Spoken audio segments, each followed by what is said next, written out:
Donald Trump made an appearance in Southwest Georgia, and some locals see it as a sign of good faith. Fox 31's Tracy Smith was at the rally at VSU's campus and joins us live from Valdosta.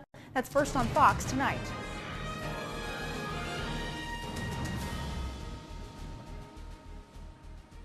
Yeah, that's right, Katie. I'm live at Valdosta State University, and I have to tell you something, Katie. Donald Trump knows how to work a crowd. Not only was every seat inside the arena filled, about 7,500 people, but there were thousands waiting outside just to support Donald Trump. Now, the big announcement coming from his campaign that he says will be huge for this area is the support from NASCAR, of all things. Now, tomorrow, Georgia voters will be coming to the polls to vote in their primary elections. And Donald Trump is hoping that Georgia can be the next state on his victory list. Thousands stood in line just for the chance to hear Donald Trump speak. Everything that man says just makes sense to me. And even those like Melissa Bowman who didn't get a seat inside, they were excited just to have him here.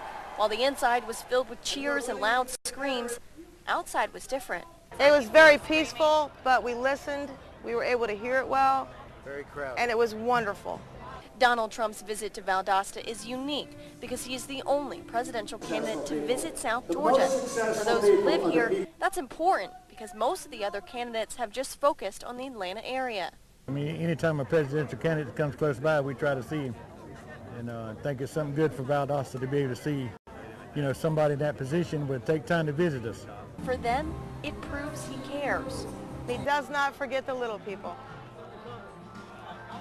Just because it's a small town doesn't mean he won't come, because he did. And they think that will make a difference tomorrow when South Georgians are casting their vote. Well, I think that the people recognize that he thinks we're important. He realized that he needs to come down and cover this part of the state.